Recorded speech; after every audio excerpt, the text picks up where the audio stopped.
A macabre house can be seen surrounded by fog. Inside, a man with a burn on his leg begs for more time. In front of him, a man who looks like a mafioso, the one who burned him, says that if someone owes him money, they should sell their organs to pay. The crazed man with a scar over his eye says the guy needs to feel more pain. Only then will he understand the feeling of not getting his money back. The woman standing behind him seems to be typing on her phone. Noticing this, the mafioso is visibly surprised. He quickly snatches the phone from her hand, startling her. He asks if she was calling the police and says it wouldn't help anyway. Looking at the phone screen, he's surprised. She was texting her son, saying she couldn't talk at the moment and that he must not come home under any circumstances. The maniac says that instead of hitting her, he could just hit her son to make her suffer. She screams in desperation, begging them not to hurt her child, as two henchmen restrain her. The mafioso tells the goons to shut both of them up so they won't say anything. He sarcastically says he doesn't want to hurt her son as she's being tied up. The door opens and the mafioso, wearing a crazed grin, says the son has arrived. A boy in a school uniform and backpack has his hand on the doorknob, ready to open it. He looks bored, maybe even sad. Slowly, the door begins to open. The mother, gagged and tied up, mentally begs him not to come in. Almost half the door is open and the tension fills the air. The boy opens the door and sees no one since the armed henchmen are hiding behind the walls. Calmly, he removes his shoes and puts down his backpack as he enters the house. He walks quietly through the home in his socks. A red-haired henchman attacks him with a bat from behind a wall. The blow lands directly on the back of the boy's head. His mother sees it and starts crying, unable to do anything. The henchman realizes the bat suddenly won't move anymore. Suddenly, the boy lands a powerful and precise punch on the henchman's face. The man crashes to the floor badly injured, and everyone stares in shock. As the realization hits them, they're stunned by what just happened. The white-suited mafioso is terrified and wonders what the hell that is. Radiating a powerful aura, the boy stares him down with a clenched fist. The boss orders his men to take the kid down quickly. He dodges a strike from a bat swung behind him. Then he lands a solid punch into one man's ribs. The hit is so powerful that it breaks the enemy's bones. The man feels the impact, spits out saliva, completely stunned and in pain. The kid strikes again in the same spot, shattering more of the man's ribs. Screaming in pain, the man's face twists into a horrible expression of desperation. The boy sees a kick coming from another enemy. He dodges it with sharp reflexes. In response, he kicks the man's knee, making him scream in pain and agony. A blonde thug tries to attack him from behind with a chair. The hit lands directly on the boy's head. He stares at the blonde as if he didn't feel it at all. The thug is terrified to see the chair shattered and the boy still standing. In a flash, the blonde is thrown across the room, crashing into a wall, startling the boss. Overcome with fear and shock, the mafioso asks what the hell this thing is. He pulls out a knife and looks at the tied-up hostages with malice. He mockingly asks the boy if his dad can still walk after getting beaten. Suddenly, an iron appears right in front of the boss's body, surprising him. The boy smashes the object directly into the man's face. His parents see it all and are stunned by what they've just witnessed. We're shown the enemy's head embedded in the wall. On the other side, the mafioso says his neck really hurts, tells someone to call 119, and asks if anyone is still there. He angrily yells if no one else is left, and we see that the boy defeated everyone. The boy breathes heavily, recovering from the fight. His father watches him while his mother closes her eyes, slightly relieved. The boy unties his parents afterward. He asks them if they don't want him to fight, then they shouldn't be so poor. Suddenly, he collapses to the floor, and his mother screams his name in despair, Kang Sunwoo.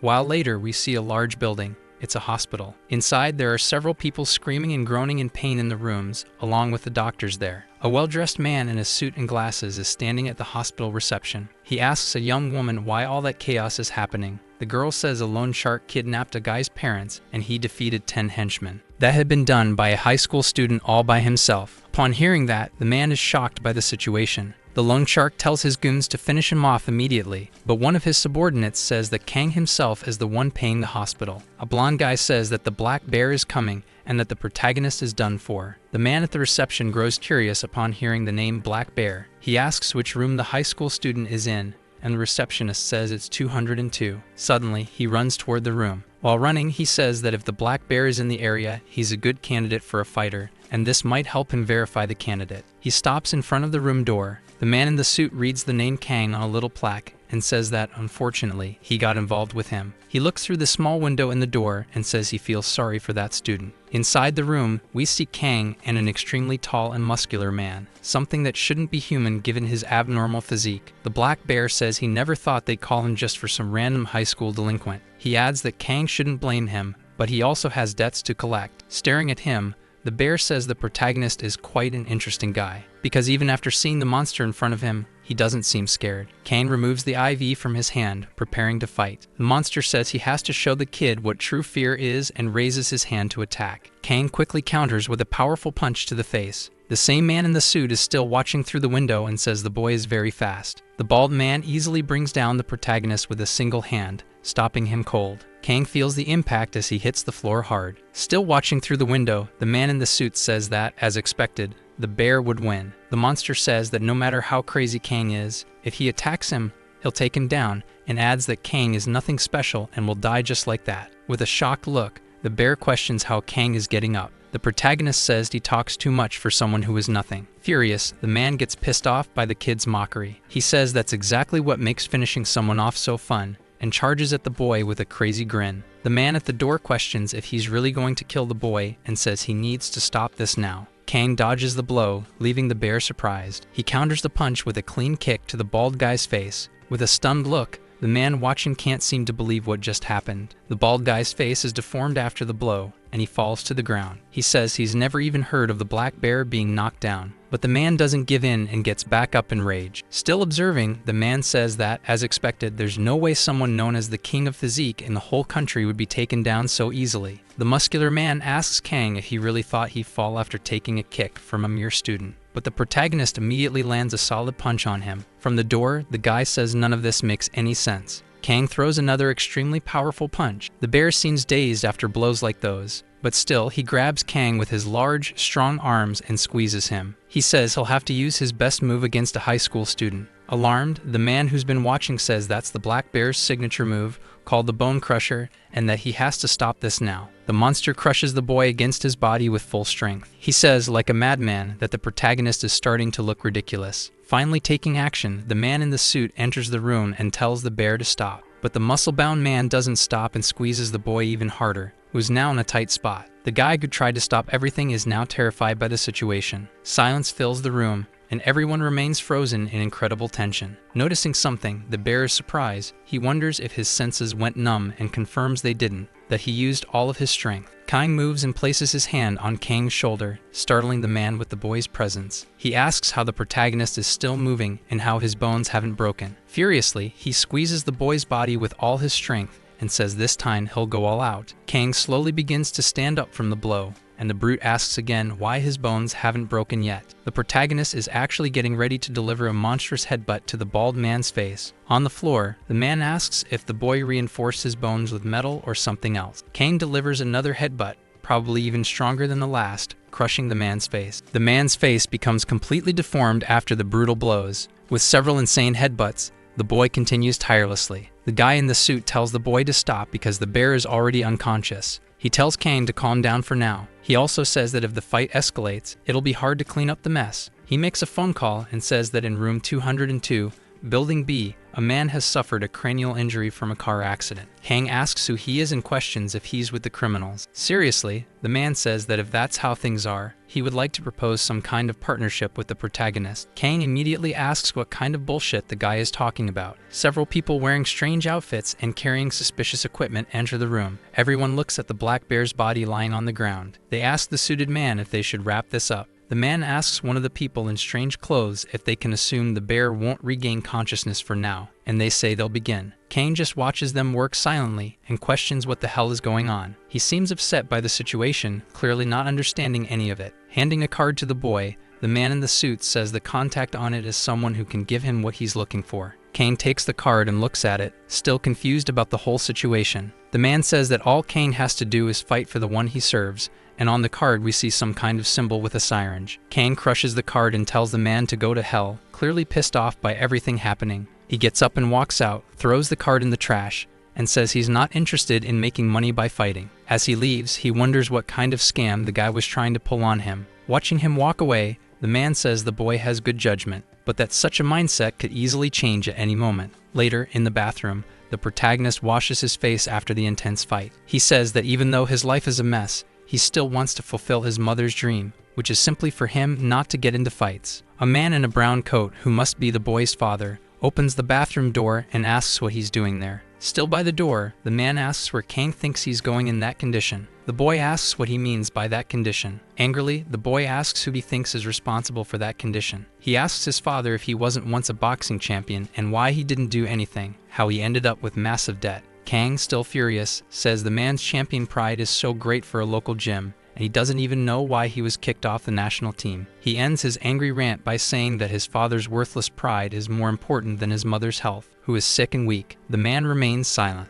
As he leaves, his father tells him not to think about leaving the hospital. Still standing and looking at the door, Kang says he hates all of this. Suddenly, the boy starts to feel dizzy. He collapses to the ground and says his head hurts. He thinks he hasn't been sleeping much, but adds that every time he sees his father, his head always hurts. With a sad expression, he says to himself that he hates his father, that the old man would barely bring any money home and always had major injuries. Kang says his father would bow to the parents of the bullies he beat up, and that he doesn't want to depend on him for anything. The boy says he doesn't want to believe that his father thinks he did everything he had to do, but it seems like he's just falling deeper into a hole. He says that, as a high school student who can't even get on a fishing boat, changing his life is impossible, and that he can't even make enough money to cover the daily household expenses. We see a group of young guys calling him to play, and Kang runs off saying he's busy. Then, in his memories, he sees some guys smashing his motorcycle, saying he's screwed. Because of these late-night bullies, his father's debts have only gotten worse. He also says he can't leave home because he doesn't want to and can't abandon his mother. He ends by saying his life is a complete mess.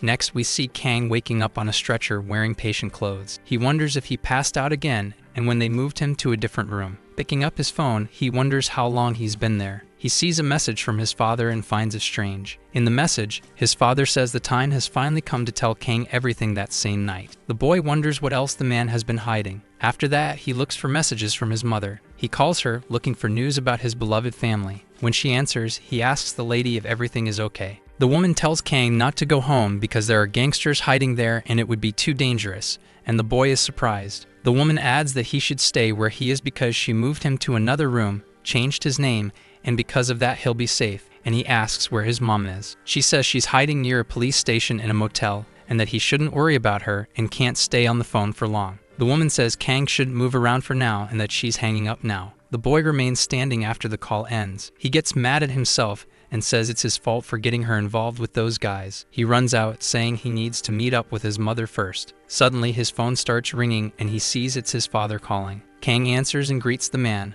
but on the other end, someone asks if he's Mr. Kang's son. The boy confirms the man's question and asks who he is. The man says something bad happened and that the protagonist's father collapsed and is unconscious. The boy is shocked by what he hears. We see the protagonist's father on the ground with many injuries after collapsing, and two of his friends are around him. Sometime later, in the intensive care unit, we see Kang next to the bed where his father is hospitalized with his whole body bandaged. The man is unconscious and breathing through machines. A doctor says the surgery is very complicated and that just the cost of the surgery exceeds 100 million won, not to mention the following years of expensive treatment. Kang breaks down inside, crying over the difficult situation his father is in. The boy cries alone in the corner, drowning in his thoughts. He blames himself for everything that's happening and seems to regret everything he did and said to his own father. The boy is completely lost, not knowing what to do. But in a flash of memory, he remembers the offer made by the man in the suit and the card he threw away. He runs off saying he needs to find that room where the red card was thrown in the trash. Returning to the same place, room 202,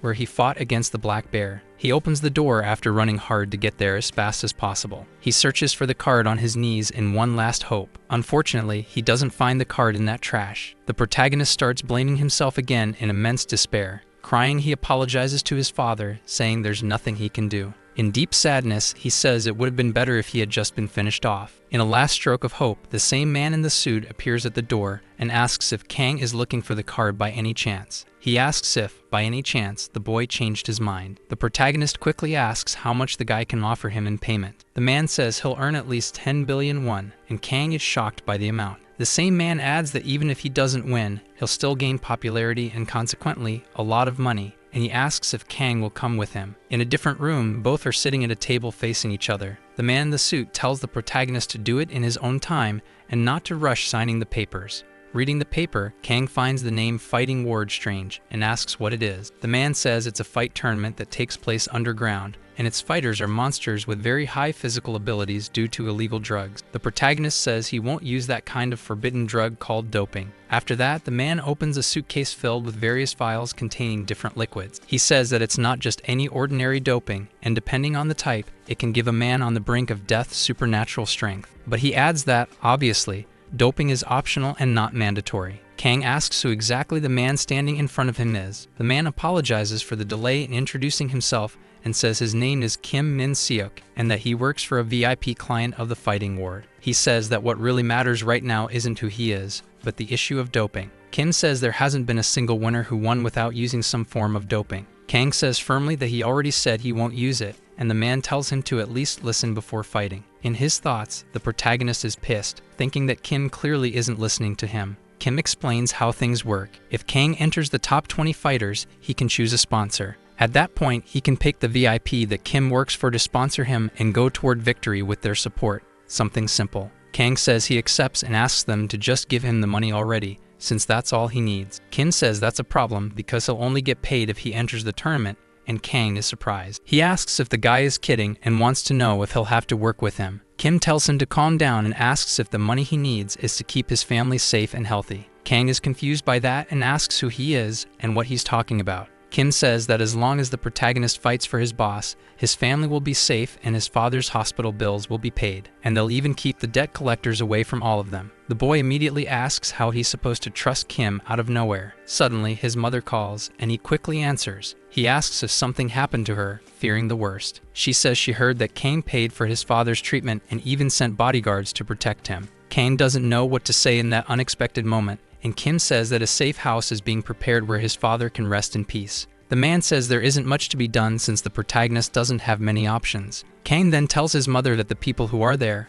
all of them, were sent by him, and tells her he has to hang up and will see her later. His mother calls his name in concern, but he just says he'll call her back later. Kang looks relieved after the situation with his family is somewhat under control. He asks what all this is and whether it will be deducted from the 19 billion won. But Kim says the 10 billion is just the starting amount, and Kang is shocked, because depending on how many people bet on him, the total amount keeps increasing, and with a victory he could earn up to 15 billion won. Kang says that's insane, but the man adds that it's definitely not impossible. He also says that for high-level fighters, that amount is actually low. Kang is deeply shocked to hear that. But he learns that some average competitors might pass out or even lose their lives, and in fact, only 10% of the preliminary contestants leave the tournament unscathed. Kang says it's insane that so many people lose their lives, and yet the Fighting Ward remains hidden. Kim says that's precisely why it's a secret tournament, because even the people who die are hidden, and Kang is horrified. Pointing to the line, he tells the boy to sign the document right there. That's the first step in creating a death alibi.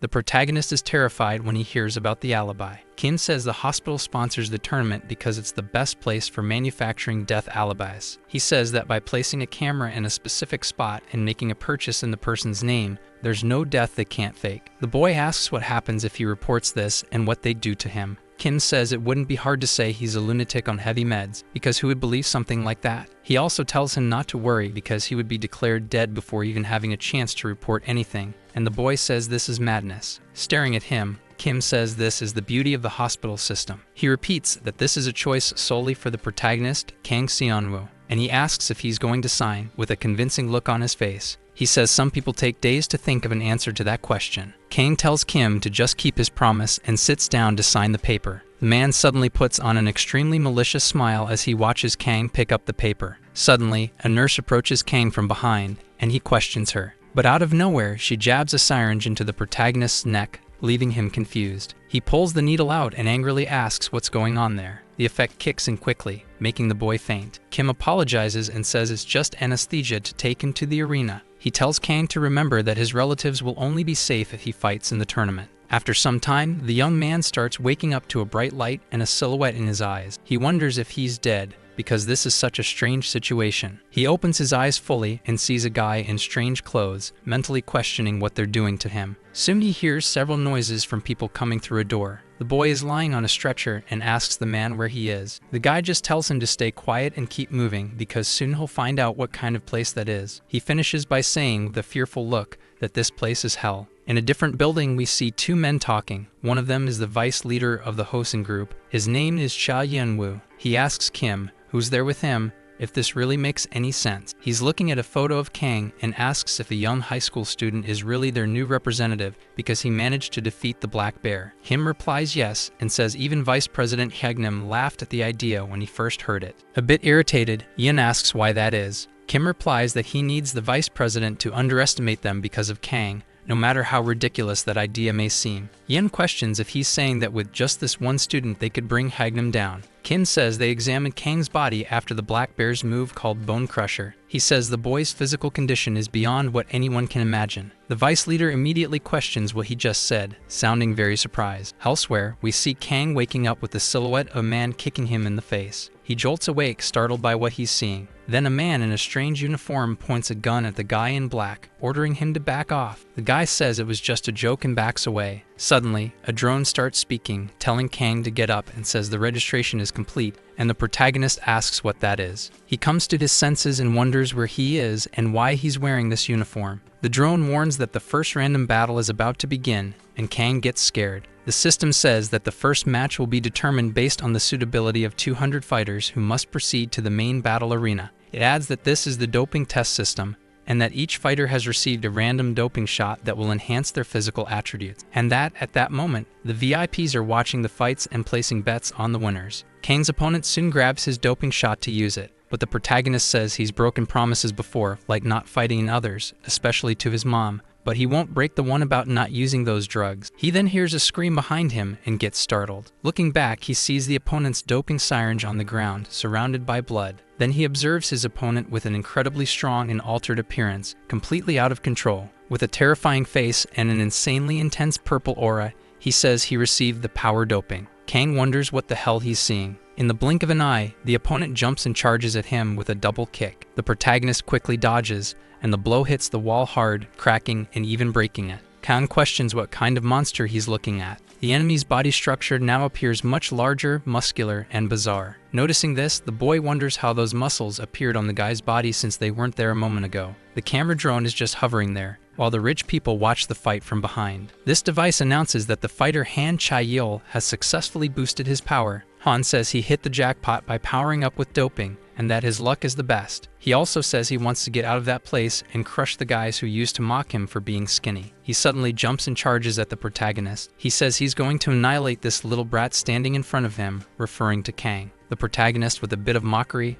punches him in the face. Kang assumes a boxing-like stance and gets ready to fight. Han asks if the protagonist is joking with him and says Kang is looking down on him with contempt. The protagonist notices that his reaction speed is high but still wasn't increased by doping. He says he should approach slowly and create an opening to attack. Suddenly, Han leaps at the protagonist with great speed, catching him off guard. The guy lands a clean hit on Kang's head, slamming him face first into the ground. He says he can't afford to slip up or leave openings when fighting a monster like that. Kang tries to kick him from a strange position, but Han notices and puts on a sarcastic smile. He then lands a direct hit, sending the boy flying. Kang clearly felt those two hits, judging by the pained look on his face. Han grabs the boy's leg midair. He says there's no need to read the kid's movements. He'll just use pure brute strength to defeat him. The monster, holding Kang with one hand, slams him into the ground with full force. The protagonist ends up completely bruised after the series of heavy hits. Han laughs at the boy and says he's breaking his spirit. He gets ready to jump and says he wants to see how much a person can be shattered. He jumps with such strength that he even cracks the ground. In midair, the guy says none of his bastard opponents will make him leave. With a psychotic expression, he says that won't happen, because now he is the king. And with that, he comes crashing down with a powerful kick on the protagonist, who had no way to defend himself. Han says the best part of breaking people is definitely the ribs. He keeps his foot pressed on Kang, who lies helpless on the ground. In a flashback of Kim's conversation with the deputy chief, we see the conclusion where the man says Kang's bone structure is 10 times stronger than a normal person's. The boy suddenly returns to the fight by grabbing Han's foot, which startles him. The kid lands a clean kick to the opponent's chin, making him stumble. He quickly tries to retaliate by grabbing Kang's leg, but the student doesn't allow it and escapes in a swift motion. He immediately jumps back, creating distance from Han. Han asks how he's able to do that without even using doping, then assumes it must be the effect of his own doping starting to fade. Kang soon realizes that his opponent's stamina and energy are decreasing as the fight progresses. He comes up with a plan to keep his distance and throw quick punches focused on the opponent's face. Kang moves in cautiously. Han notices and tries to attack, thinking the protagonist is charging in without a strategy. The protagonist dodges a strike by ducking with agility and speed. He quickly lands a fast punch to the guy's face, catching him by surprise. Even so, the opponent tries to hit him in the torso with his other hand, but Kang sees it coming, dodges again with precision, and lands another punch to the guy's face. Han staggers backward, shocked by the strength and speed of the blows. Without time to think, he takes another hit to the face. He can't understand what's happening because he can't grasp the protagonist's speed. The boy soon notices he's got a great opening to land a powerful strike. He prepares to deliver an extremely strong punch with his right hand, but Han stops him and grabs him with both hands in a quick move. He says he's got him, and that this is so much fun. He didn't even realize he let Kang hit him on purpose, but the boy says he also let himself be caught. Han asks what he's talking about. Kang asks if he knows how kangaroos hold their targets before delivering a powerful blow, and in the blink of an eye, he kicks with both feet together into the guy's face. It ends up disfiguring the boy's face. He falls backward, unable to defend himself. He says he can't feel his own body and wonders what's happening. The guy gets pissed at his own body for not being able to react. He can't understand how he's being beaten by some random guy who didn't even use doping. Looking ahead, he sees the doping that was supposed to be used by Kang. He quickly grabs the syringe while Kang watches, already predicting what he's going to do. He starts running and tries to stop Han. The kid jumps, ready to land a powerful kick on the guy. But unfortunately, Han injects the doping syringe directly into his head. The system announces that the stamina doping has been successfully applied. Han then jumps and charges at the protagonist with a body slam that he couldn't defend. The boy takes the full impact and gets badly hurt. The opponent holds him in the air and asks if he's ever heard of a skinny punk. Han slams him hard to the ground, breaking the floor into several pieces. Kang is left completely battered from the blow. The drone approaches his body and starts to observe him. Han tells the drone to get out of his way and pushes it aside. He says this isn't over yet and gets very close to the protagonist. The guy starts choking the protagonist and says he needed this after being the receiver. He then says that for punks like the boy, he's going to cut off his breathing completely. Just before passing out,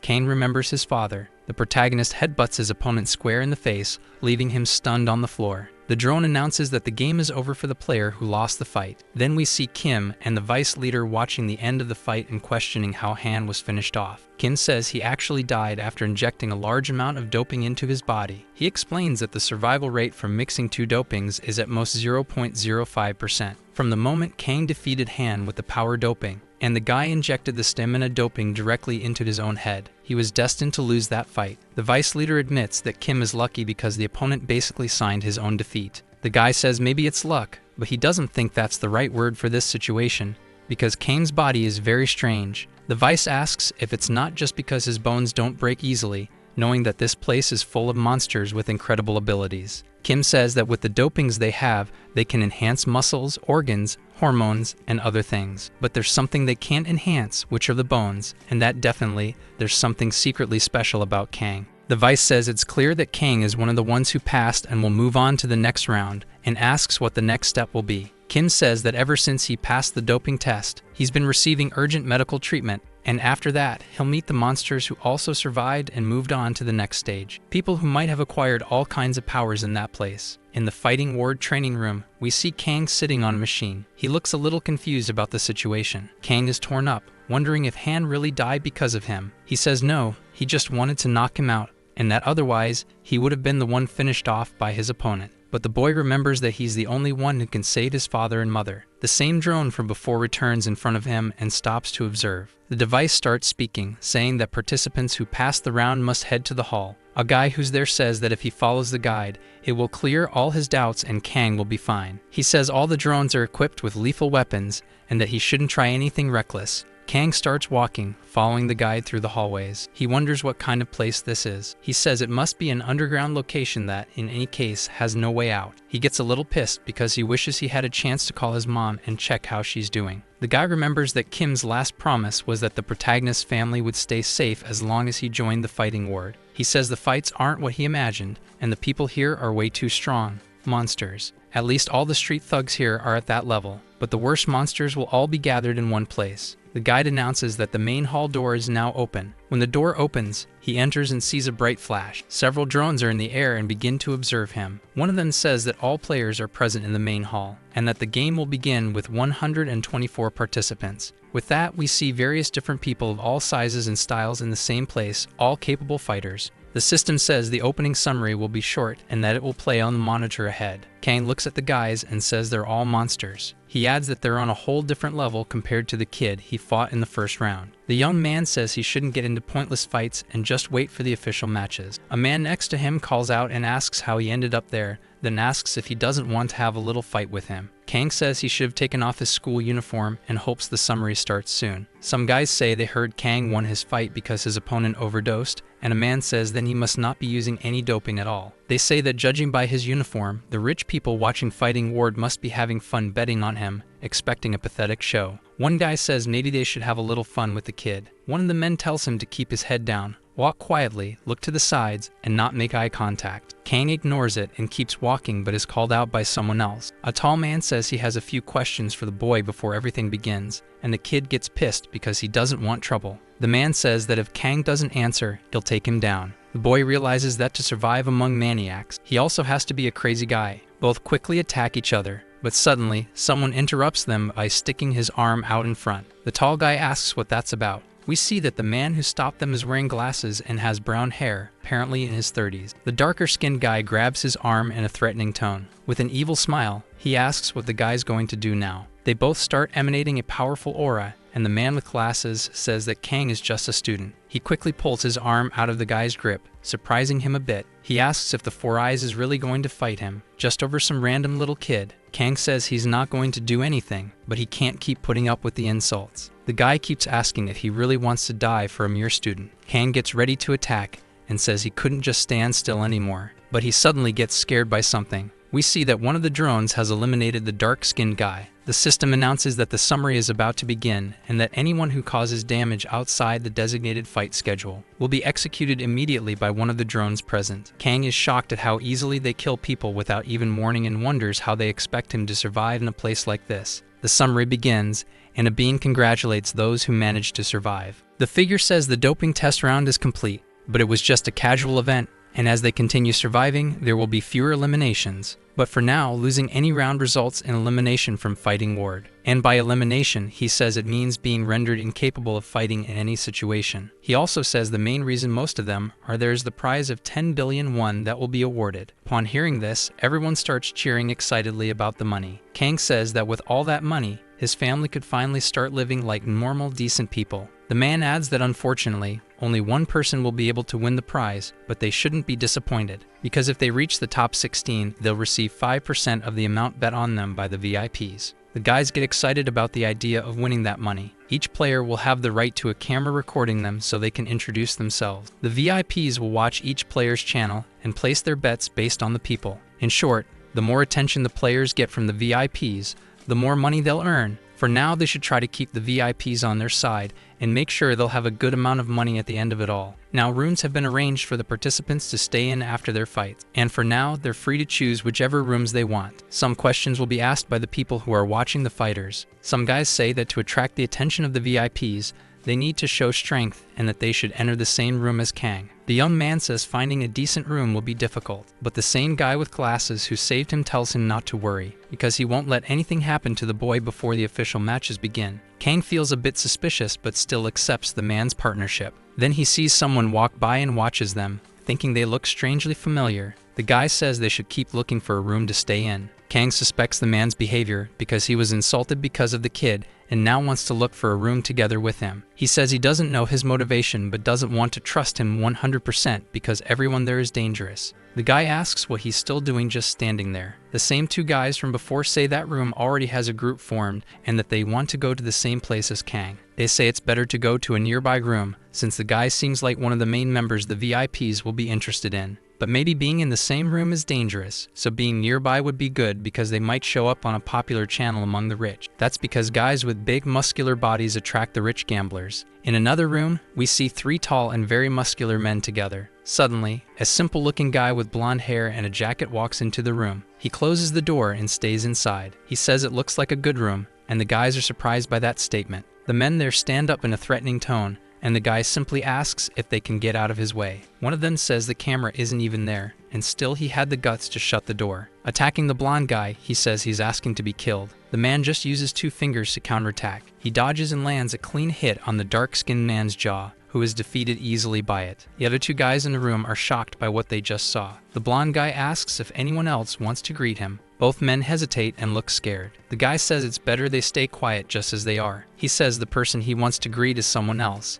and it's revealed to us that his name is Han Minsu, and he's 19 years old. Outside the fighting ward, we see a car on a bridge. Inside the vehicle, we see Kim delivering the news that the vice president has once again teamed up with Choi Mik-shun, the former tournament champion, and the vice chief doesn't like it. He questions the path to take now because his only salvation is a kid who's still in high school. Kim says that if Kang makes it into the top 16, he'll be eligible for the second round of fights with doping, because with his body he has a high chance of reaching an elite enhancement level since his bones are 10 times stronger than normal, and with just one more doping shot, he could become a record-breaking monster. The vice chief says it'll be a bit difficult to keep him on their side, because other VIPs and even fighters will try to sabotage him. Kim says they shouldn't worry about that right now, because the members of the room Kang entered are the 5 with the lowest VIP views after the doping round. The vice chief ends up being surprised by that. Back to Kang, the same man from before says it's not that easy to get views, because the audience tends to gather around fighters who have already won before, and that's not exactly helpful. We see the only female fighter in the fighting ward, Amanda Groch, who is 23 years old and fights using capoeira and jiu-jitsu,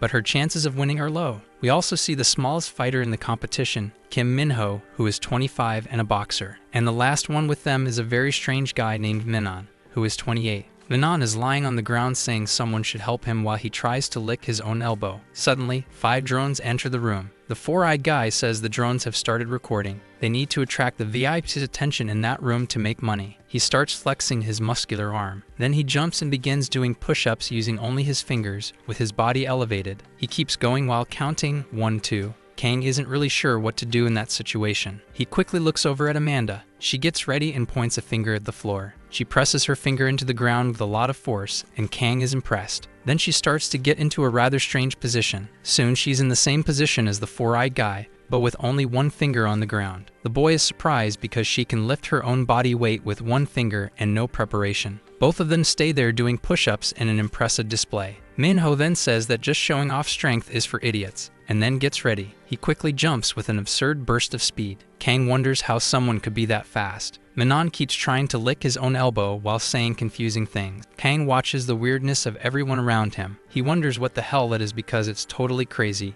and who the hell would waste time watching that. Suddenly, the system announces that the 124 fighters have had their matches decided. Everyone in the room looks at the big screen, checking out their opponents. Kang's opponent is a man named Kai, who has red hair and an X-shaped scar on his face. In another location, specifically in a building, we see Kim and the deputy chief, who asks if this Kai is a good fighter. The man responds that he hasn't lost a single match since his days as a practitioner of a martial art called Lethwei. Confused, the deputy chief asks if he really said Lethwei, not knowing what it is. Kim says it's a martial art similar to Muay Thai in many aspects, but different because it's more brutal and causes more damage. The deputy chief asks if Muay Thai isn't already one of the most powerful fighting sports, where most attacks land and do major damage. Kim responds that this martial art is even worse. Not only do they fight without gloves, but even headbutts are allowed. They always aim for the face or head, which is ironic, since one of the strongest bones in the body is the skull, but even so, any damage there can be fatal, which is why it was banned from official tournaments. But the most dangerous aspect of Lethwei lies elsewhere. Strikes to the back of the neck and even to the spine are allowed, and these hits can kill or leave someone in a vegetative state. Kai demonstrated his real combat experience in fighting ward, and after his professional career, he was exploited by an organization and continues fighting there. The deputy chief asks about this organization, and Kim answers that official ring fights weren't satisfying him anymore. So he started looking for famous street fighters and caught the attention of an organization. The deputy asks if Kang Seonwoo really has a chance to beat him. Kim replies that that's what he's curious to find out, and the deputy is startled by his statement. However, Kang, along with the Black Bear, are the only fighters who've never trained in any martial art. After that, we return to Fighting Ward and see Kai, who is 28 years old. In the room with 5 fighters where the protagonist is, we see them waking up from capsule-shaped beds. The boy asks how long he was asleep there and notices that his body feels much lighter than usual. He wonders what's going on and finds the situation strange. But he remembers that this isn't random and that he's felt this before. He had already felt like this after the fight he had against the black bear at the hospital. He confirms it and says he feels much stronger. The guy with glasses from before says he doesn't need to be surprised. He says his muscles were at their limit and recovered without permanent damage, which is why he feels stronger. He says that Kang probably never had to push himself to his limit like that before. The boy realizes that he really had never fought at his limit until that battle with the black bear. Still talking, the four-eyed man says he probably recovered his usual speed and that maybe he used a recovery-type doping. Kang says he was curious about something from the other day, and the guy listens. He asks why the man risked getting hurt to defend him. The man says he did it because Kang reminds him of his son. He says he tries to be a good father, but his son doesn't like him much and has a debt to be paid with the loan sharks. Kang says he's here too, and the man finishes by saying yes, he's there to set things right. But when he saw the boy alone there, he couldn't help but remember his son's situation and couldn't just stand there watching everything happen without doing anything. Kang tells him to stop wasting time with him. The boy tells him to survive and to take care of and spend time with his own son, because if he dies, none of this will have any meaning. The man realizes what he just did and is surprised for a moment. He puts Kang in a playful chokehold and tells him to help him one more time, but the young man says that's not what he meant. Suddenly, they hear someone say that something is ridiculous, and when they look, they see Menon indignantly questioning why he's not in the main arena. He says he's the guy who can touch his own elbow with his tongue, in a tone of pride. Back to the two of them, the man says he thinks the matches with the most views will be broadcast in the main arena, and the rest won't. But there's something strange about that, because for everyone there, except Menon, among those not in the main arena, the opponents of the 4 who are outside, except for the redhead, are some of the most viewed ones because they are well-known monsters. Kang asks if that shouldn't be a good thing. Worried, the man asks what he means by saying it should be something good. The boy says this is the best chance to attract the VIP's attention. The man gets extremely nervous and surprised by what the kid just said. Out of nowhere, Menon starts talking very close to Kang, saying that the main arena isn't just for getting views. Stepping back, the boy is surprised by Menon, who suddenly appeared right in front of him, because it's where the top 16 show up and reveal the real powers that can shake the world. And that means exploring their abilities, and he'd also like to be there. Kang says he wishes he could talk to his mom right now. In another place, we see 3 cars parked in what looks like a warehouse. Inside, we again see the Vice Chief and Kim in a strange environment with a barrel on fire. The Vice Chief says he'd rather be watching the fight in the main arena and questions why they're in a place like that. Kim says the location of the fighting ward is secret and only known to organizations, so most likely they want to meet in a hidden spot. The guy says someone other than them has started watching Kang Seon-woo's channel. The Vice asks why that suddenly happened. Maybe they're trying to spy on him. Someone behind them says it looks like there's some kind of understanding going on there. We see a woman standing. Her name is Cha Sunjian, and she's 19 years old, the youngest daughter of the Hosen group. The girl says she's just interested in a young student named Kang Seon-woo, and that's all. The Vice says it hasn't been long since she was fired from the company, but now they're following him around like rats. Kim says he can see that the young lady got interested in the boss. The Vice Chief, completely irritated, asks who he's calling little sister, and adds that she's just an illegitimate daughter. While walking down the stairs, the girl comments that was harsh, because she even dropped out of school to help her 2 brothers in the company. But she thanks him for finding such an interesting place like this, so she says she's probably grateful. The Vice says either way, it's better if she stays quiet and gets out of there. A car suddenly arrives at the location, and a guiding drone, like the ones from the fighting ward, shows up, surprising everyone. 2 men in strange clothes and the drones say they're going to take them to the main arena of the championship. Sometime later, someone tells Cha she can remove her blindfold. When she does, she finds herself in an elegant place with red and very comfortable armchairs. The girl asks what kind of place this is. We see that this is the main fighting arena of the fighting ward, a large and beautiful place. A security guard says that as she can see, this is the arena, and she's in the room where the 16 VVIPs stay. After that, she says she's finally here as she looks around. In the playground of the big shots, the place where they have fun. Kim and the Vice Chief are also in places like hers, and the Vice says the place is just as big as he imagined. The guy with glasses says that once the current fight ends, the match of Kang Seon-woo from room 10 will begin. Suddenly, a loud bang is heard, and the 2 are startled by the situation. In the arena, the same blonde guy from before is squeezing a man's neck against the wall. The Vice Chief asks what kind of monster that man is. Kim says his name is Han Min-soo, and he's the same age as student Kang. The guy asks if he's also another student, just like the protagonist. The man says that although he's not technically a student because he dropped out of school, Kim says that school is strange for having two monsters in it, and another guy doesn't quite understand. He says that a guy named Han Min-soo used to attend the same school that the protagonist Kang Seon-woo goes to. Back to Han in the arena, he easily defeats his opponent. The guide announces that the battle between Room 9 and Room 29 has ended, and the fighter Han Min-soo has won, and now the battle between Rooms 10 and 3 will begin. He tells the fighters to enter the arena.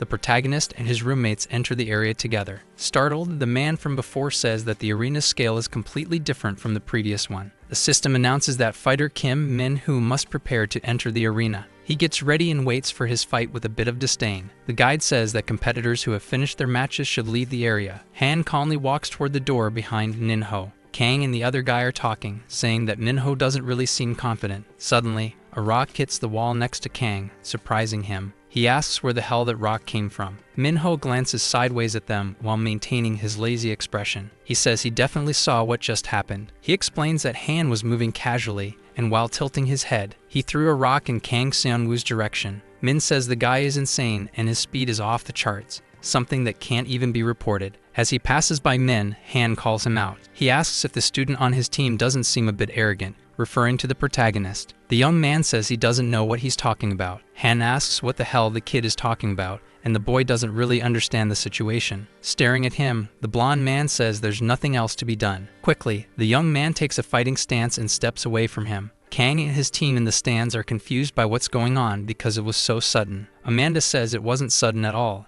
and the man is surprised by her claim. She says the guy can sense even the slightest intent in people, especially those who intend to kill. Han and Min are still frozen in the same position, but suddenly the guy in the jacket simply keeps walking to the door. Min says the guy made him think he intended to kill him, making him imagine things, and that this guy definitely doesn't mess around. After that, we see the mental vision Min was having when Han was near him, all in his head. The young man wonders if he's really that weak and how he could get his revenge like this. A man behind him asks where he's looking, and the boy refocuses. We're introduced to a guy named Pays, 31 years old, and a wrestler. We see the president of a hotel, a VIP, who says he sponsored Pays because of his wrestling style and asks about it. A man next to him says it doesn't matter how he hits. Wrestlers will drag you to the ground, and that's it. Because once someone's been dominated, there's no escape. They use throws, joint locks, and other techniques. That's why MMA fighters master wrestling on the ground. In short, wrestling is a hybrid with the strongest base of all martial arts. Because if they survive the punches, wrestlers can use multiple moves from different styles. But in this case, where there's a huge physical difference, the fight won't be complicated.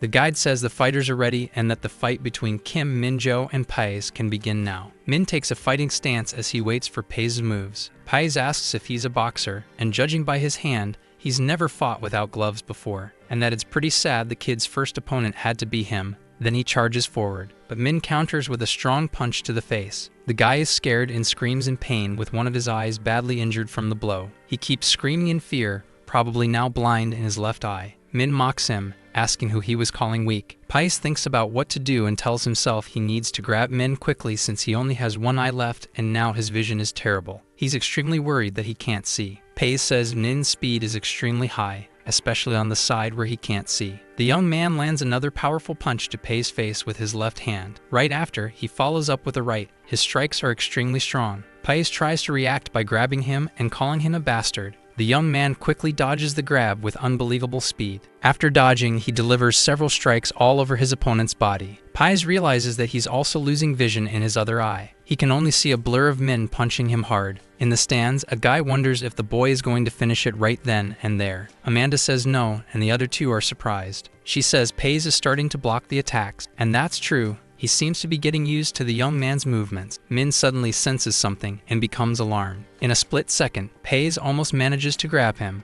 but the young man quickly dodges backward and escapes his reach. He questions why he had that reflex, given that he's the one attacking. On the other side, the man is trying to figure out what's happening. He notices that his remaining eye is beginning to clear up. Pays says he feels as if every hair on his body is standing from head to toe. He focuses and says that's exactly it. He says everything is fine and that in this moment he's going to shut off and closes his eyes. Min questions what he's doing by closing his eyes and doesn't know what kind of trick he's planning. But while throwing a powerful punch, The boy says the fight is already decided. Suddenly, even though he can't see, Paez manages to block the boy's attack. Everyone watching is shocked by what just happened. Min realizes that if Paez catches him, he'll be killed and must get out of there fast. Unfortunately, while dodging, he collides with Paez's hand, who grabs him. He lifts him and throws him backward in a strange but very effective move. The man slams him hard to the ground, even cracking and breaking the floor. From the stands, someone says the man used a move called hip throw. The VIP funding Paez asks what just happened. Did he get stronger from being beaten? His subordinate explains that he seems to be losing his sight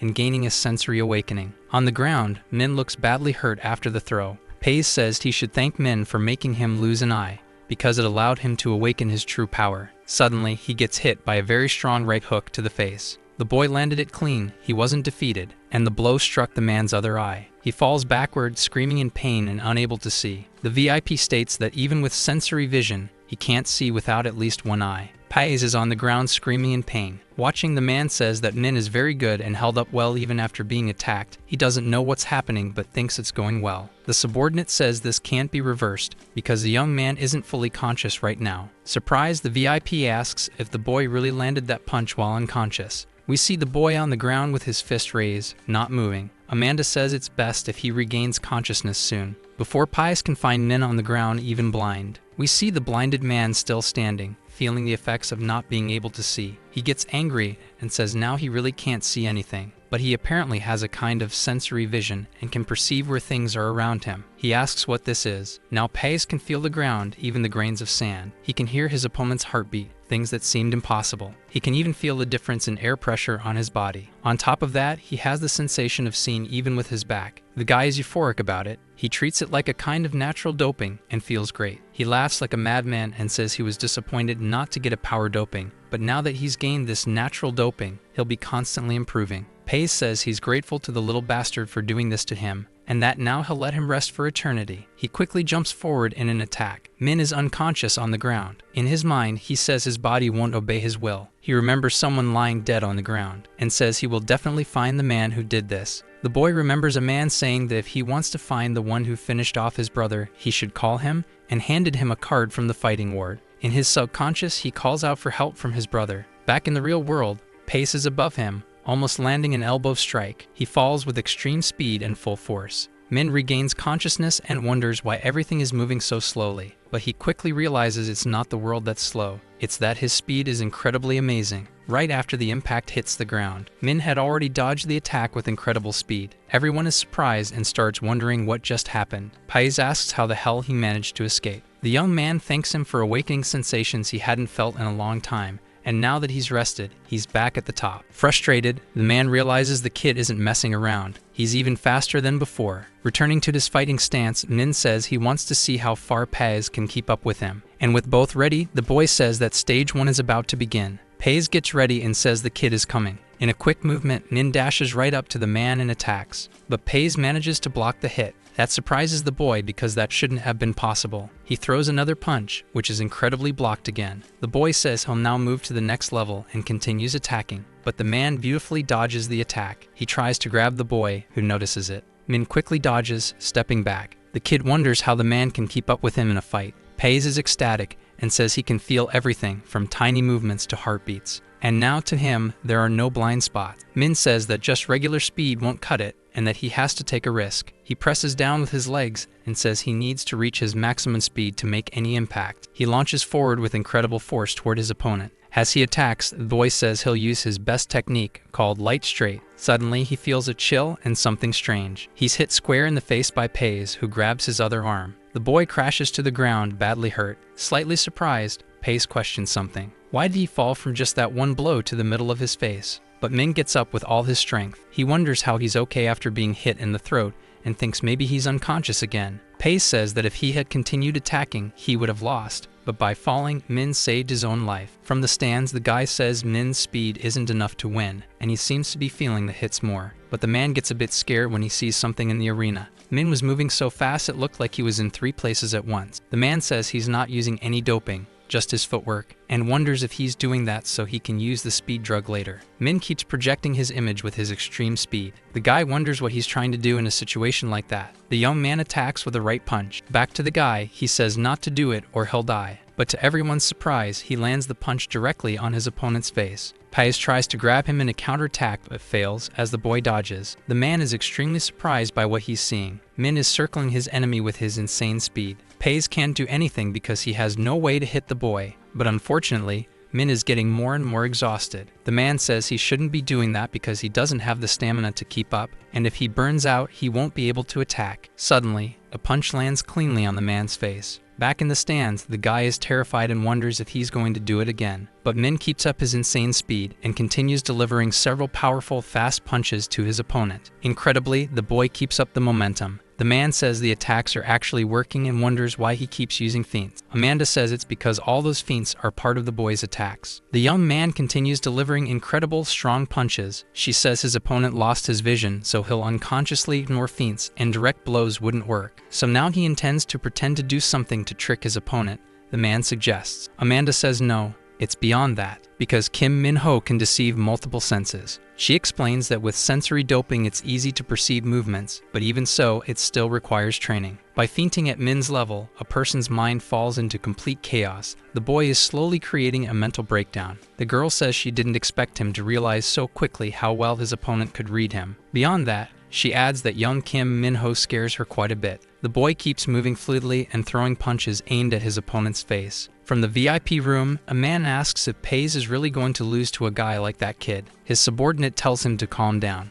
then tells him to look at the expression on the man's face, and questions if that looks like the face of someone who's losing. We see Paez's face in ecstasy, as if he's enjoying getting beaten, but in a swift motion he grabs the boy, and says the victory goes to his senses, with a wicked smile. The man lands a deadly blow on the kid. Min realizes the situation he's in, and there's nothing he can do. Paez finishes the move by slamming Min's skull into the ground with full force. Everyone is shocked by what they just witnessed. Even the VIP members themselves are surprised. But suddenly, what should have been Min's body begins to dissolve into the air. Paez insists that he's sure he grabbed and hit the boy, but we soon see the boy standing right in front of him. Kang wonders how he ended up behind the man if he was just struck. Amanda says that the blows Min landed on the guy hit his brain. The boy is surprised by the girl's statement. She explains that Min specifically targeted the face, especially the skull. She goes on to say that when the head is struck, the brain rattles and takes time to stabilize after impact. And in that moment, the confusion between sensation and perception is even greater. Kim Min-ho created a few seconds of sensory delay in Paez, making him think he touched him when that never happened. Kang is impressed with the boy and questions whether the guy is actually stronger than him. The boy continues to observe the man stuck in the position of the last attack. Paez questions if the kid, even without any doping, has sharper senses than he does, and says that's just completely unfair. Paez lies on the ground, seemingly defeated, while Min remains standing. The guide approaches to assess the situation, and finally announces that, due to incapacitation of one fighter, the winner of the match is Kim Min-ho. From the stands, the man celebrates the boy's victory. The VIP is furious because Paez lost his fight. Still in the arena, Min looks extremely exhausted after his triumph. On his knees, he calls out to his brother, dedicating his victory to him. In another VIP room, we see the girl accompanied by her bodyguard, saying that fight wasn't for humans, and now she understands why the old men enjoyed it. Her guard says that was just an ordinary fight. The man says that place is where members of the elite display their desires, a place where money and power uphold authority, and deaths come with no consequences, where anything can happen, even hallucinogens passing through without inspection. It's definitely a paradise for the elites who seek what they can't find anywhere else. The man adds that this is how the VIPs invest in the place, and now he sees that the second in command trying to take the first place is truly concerning. He says this is how the second director can properly select his fighters, because he knows the place has high potential. The girl asks if that's why he's moving so aggressively, saying it's quite impressive. Back to the protagonist, he says this will all end in the next round. In a different location, we see a man watching Min's match on a computer. Behind him, a man who calls him director says that all 16 VIPs have now entered the venue. A man with a bandaged body says attendance this year was 100% and asks if there have been any result. The four-eyed man says the second stage of sensory doping was detected first, then its effects dropped by 20%. He says the expected regeneration effect was not achieved by any of the dopings, and the bandaged man asks if they failed. The man with glasses says no, and adds that the peak effects of the doping are just beginning to be seen, and soon there will be more results. Even so, the man says that furthermore, for the first time a doping had no effect, and tests show that clues about regeneration might be found in that. The bandaged man asks if he's talking about skin reinforcement and whether they can start using it.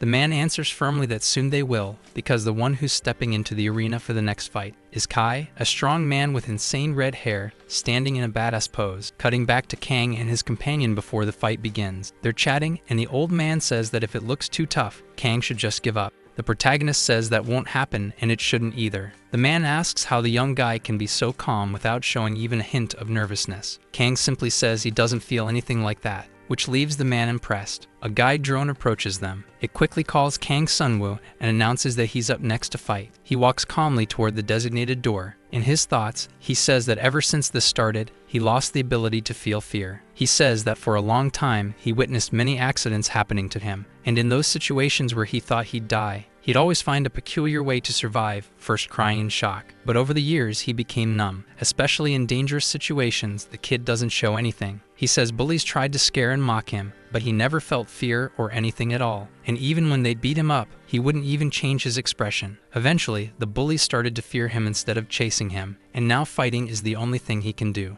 to protect his beloved family and keep them safe. Looking at Kai, he says he's not the kind of opponent he's faced before. The two face each other in an epic scene. The vice director, standing beside a man, says it's just getting started and wonders what kind of doping Kai must be using. The four-eyed guy says it's his first time seeing skin reinforcement doping, and the man asks how skin could help in a fight. He says it's more than helpful. Kai's last opponent had their skin and muscles torn apart. Seriously, the man asks if with that kind of reinforcement, his enemy can't even hurt his skin. The guy explains that in this state, Kai's skin can't be damaged by human strength because it's thick and calloused from training in battles. On top of that, he's got incredibly strong muscles. The man says the VIPs usually place a good number of bets on Kai. The guy gets pissed because they're already betting on Kai just because he trained in Letway and has the enhancement, while Kang is going in pure. We're shown that everyone has bet on Kai, and not a single cent has been placed on the protagonist. Suddenly, he's shocked. He then says someone placed a bet on Kang before any of them did, no less than 1 billion in cash. The vice director is stunned and immediately asks who did it. Cutting away, we see it was the same VIP girl from earlier. Her bodyguard asks if she's sure about the bet. She says that with high risk comes high return,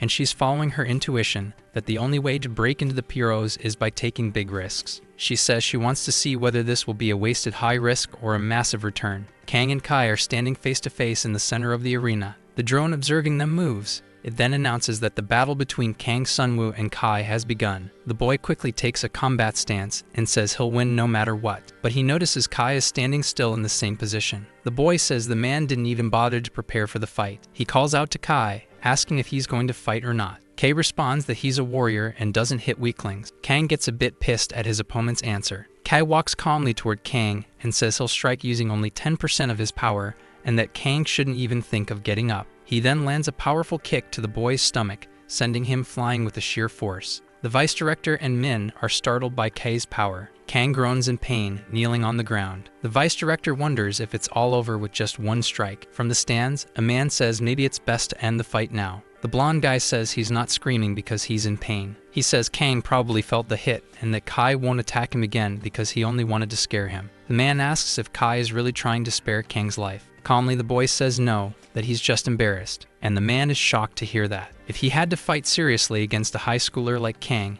his reputation would be severely damaged. He only intends to knock the protagonist out to end this quickly. Back at the center, Kai says that instead of pretending to be injured, the protagonist should find a way to advance to the next stage. The man adds that acting like he's in pain won't change anything and says he'll give the boy another chance. Kang interrupts, telling him to continue from where they left off, surprising Kai. The young man asks if there's some kind of reward for talking that much in that tone. Kai stays silent. Then he says that this time it'll be easier and he'll knock the kid out with an even stronger blow. Preparing himself, he says he wants to see if Kang can do anything about it. With absurd strength and speed, he kicks Kang. But Kang counters the blow with another powerful kick, leaving Kai shocked. The girl, the vice president, and Kang's roommates are all stunned by the boy's strength. He quickly makes another very strange move, preparing to unleash a different attack. Kai yells at him to shut up and charges forward, but the protagonist, in a crazy pose, dodges the attack swiftly. The redhead notices how the kid's neck is bent and realizes it should be impossible. Kang raises his hand very quickly, startling Kai. With a crazy strike, he lands a direct hit on the redhead's head from above. Everyone is shocked by the boy's raw power. Kai, pissed off, says he gave him a chance, but now that chance is gone. Kang says there's no problem with giving chances and all that, but no one should kneel before a mediocre student, as Kang's strike was so overwhelming it forced the redhead to his knees,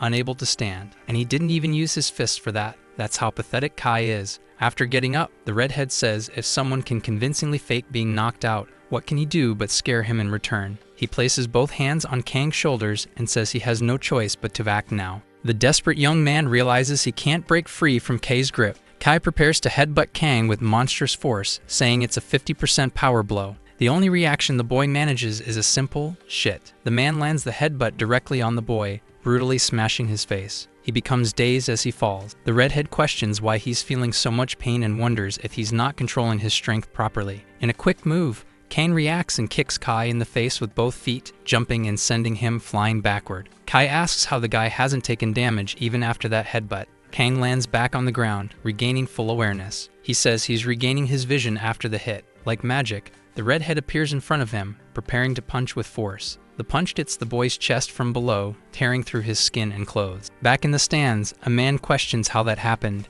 and the blonde guy says it's not over yet. Kai quickly charges, slamming his knee into the protagonist. The knee to the stomach was so strong it hurt even me. While in the air spitting blood, Kang can't react. Kai prepares to elbow the back of the boy's neck. The man in the stand says if that blow lands on the neck, the protagonist could die. The strike hits the boy's head with full force, slamming him to the ground after the string of attacks. After the fight, the guy appears defeated while the redhead simply watches him. The four-eyed guy says this is too much for a simple fight. Behind him, the blonde guy says this situation is ridiculous, and the man asks him why. He wonders what is up with this guy, Kang Sun-woo. What kind of person is he? We see Kai commenting that before taking the elbow, the protagonist buried his head into the ground. The redhead wonders if the kid lying there is crazy, or if he was just in panic, and that was the only escape he saw. He couldn't possibly be okay, unless his head was made of iron. Suddenly, the boy begins to get up, scaring the man, who wonders how he's getting up so fast. Kang stands up again, though still looking a bit off. The four-eyed guy, surprised, asks what's going on there. Suddenly, the blonde guy says that if he thinks the protagonist is some weak kid, he's completely mistaken. Even without knowing much, for some reason, Kang gives him chills. The protagonist returns to the fight in a badass stance, staring down his opponent. Kai says that a kid like him shouldn't push himself so hard, and if he wants to survive, he should give up now. Kang interrupts, saying he's still spouting nonsense. He says he wants to see if his endurance is as strong as his mouth for talking like that. Kai says that even if he lands his hits, they'll be useless, and that it's better to give up. The redhead spreads his arms and tells the boy to attack. He won't even defend himself. In his thoughts, the protagonist says Kai must be underestimating him. But why does he seem so angry? Kai remembers that to become the best, he had to put everything on the line. He had to knock out every opponent in the ring. And even then, it never felt like enough. He believed that life or death fights would make him a true warrior. To experience real danger, he even mingled with assassins and gangsters. He would enter rival groups and massacre everyone, surviving as the strongest. Now he says they really expect him to have a serious fight with a student like that. Kang prepares to strike while Kai says he should punch with all his strength. It won't matter anyway. Kang lands an extremely powerful punch on the big guy's abdomen. Everyone is stunned by the strength behind the blow, but in reality, the punch didn't do anything. Kai says he warned him already. With a weird smile, he says he's not some high schooler like the kid. Suddenly, he's startled, and it hits him. Kang simply says he'll throw one more punch. A left hook lands hard,